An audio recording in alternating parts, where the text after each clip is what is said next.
E hoje eu resolvi falar um pouquinho sobre como é o pós-operatório do lifting facial. Essa é uma dúvida que muitas pacientes têm e várias delas me perguntam muito sobre cicatriz, inchaço, curativo, drenos, o que precisa, o que não precisa, como que é. Então hoje eu vou esclarecer todas essas dúvidas. Eu sou a doutora Juni Faparin, cirurgiã plástica, trabalho na cidade de Criciúma, Santa Catarina e tenho 17 anos de trabalho, como cirurgiã plástica, já acumulo uma certa experiência e hoje eu vou compartilhar um pouquinho dela com vocês. Então, como toda live da segunda-feira, eu sempre faço uma curadoria de imagens, pra gente conversar.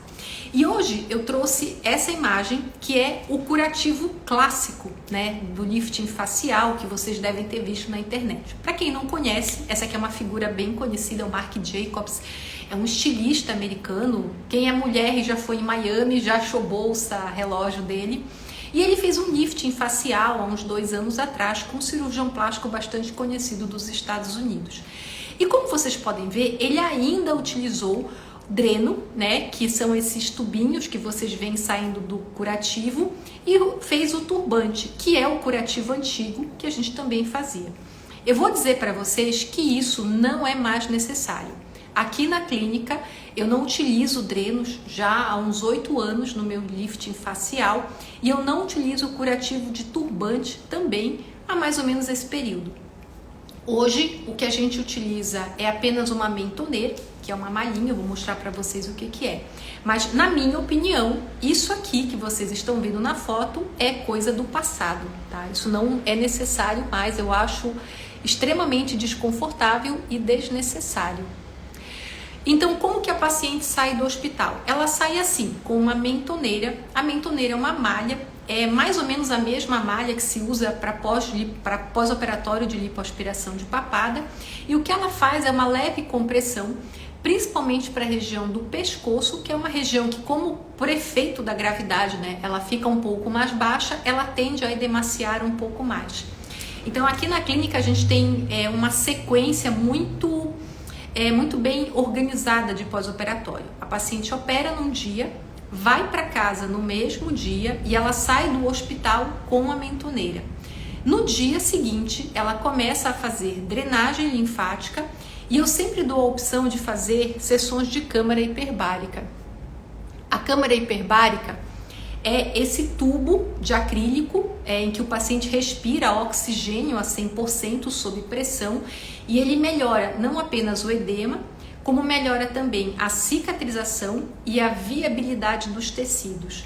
Então, eu sou super fã da câmara hiperbárica, eu indico para várias pacientes minhas em pós-operatório, tanto para face quanto para mama, abdômen, lipoaspiração, porque eu acredito muito que essa tecnologia ajuda a acelerar o pós-operatório e a melhorar a qualidade da cicatrização do paciente, tá? Então, eu sou 100% a favor. Existem alguns casos em que eu obrigo a paciente a fazer a câmara hiperbárica, ela é uma condição para fazer a cirurgia, que são pacientes que vão fazer cirurgia secundária, pacientes que são diabéticas, pacientes fumantes, pacientes que eu percebo que tem uma propensão maior a ter algum tipo de intercorrência no pós-operatório ou de ficar mais inchada, a câmara hiperbárica é mandatória.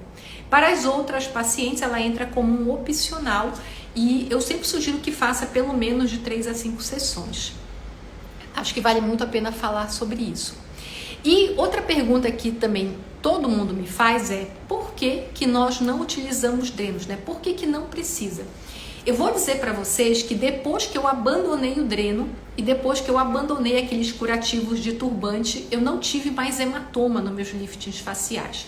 E por quê? Porque agora nós utilizamos uma tática cirúrgica chamada rede hemostática. A rede hemostática, ela é uma técnica que foi desenvolvida por um médico aqui do Brasil e ele divulga essa técnica para o mundo inteiro e nós achamos o princípio da rede hemostática muito interessante.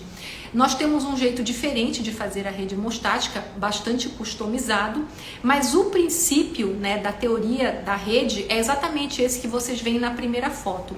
Nós damos um ponto que atravessa a pele, pega o tecido profundo e nós anudamos ele de uma forma mais frouxinha. E o que esse ponto faz? Ele cola a pele de volta no plano profundo. Quando você faz isso, você elimina o espaço morto, que são aquelas áreas de descolamento onde poderia se acumular sangue ou líquidos. A rede hemostática, ela fica 2 dias. Então aqui na clínica nós retiramos a rede sempre com 2 dias de pós-operatório. E depois que ela é retirada, o paciente faz uma sessão de drenagem linfática e aplica o taping. O taping também é outra, digamos assim, outra evolução do pós-operatório da plástica que eu acredito bastante, que são aquelas bandagens que os fisioterapeutas aplicam para melhorar o inchaço, para diminuir o edema e para acelerar a recuperação do paciente. Pós-operatório de cirurgia plástica é igual a inchaço. Não existe cirurgia plástica que não cause inchaço.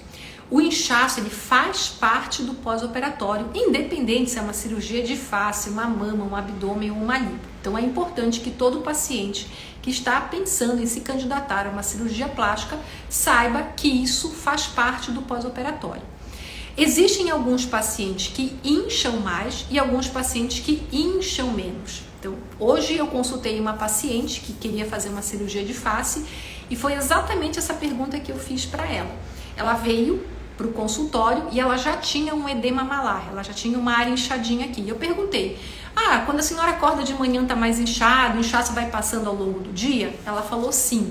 A senhora já tem algum produto no rosto? Já botou bioestimulador? Já fez preenchimento com ácido hialurônico? Sim. Então, esse tipo de perfil de paciente tende a inchar mais no pós-operatório e a ter um inchaço mais prolongado. Então, quem tem injetáveis na face e pacientes que naturalmente já têm o edema malar.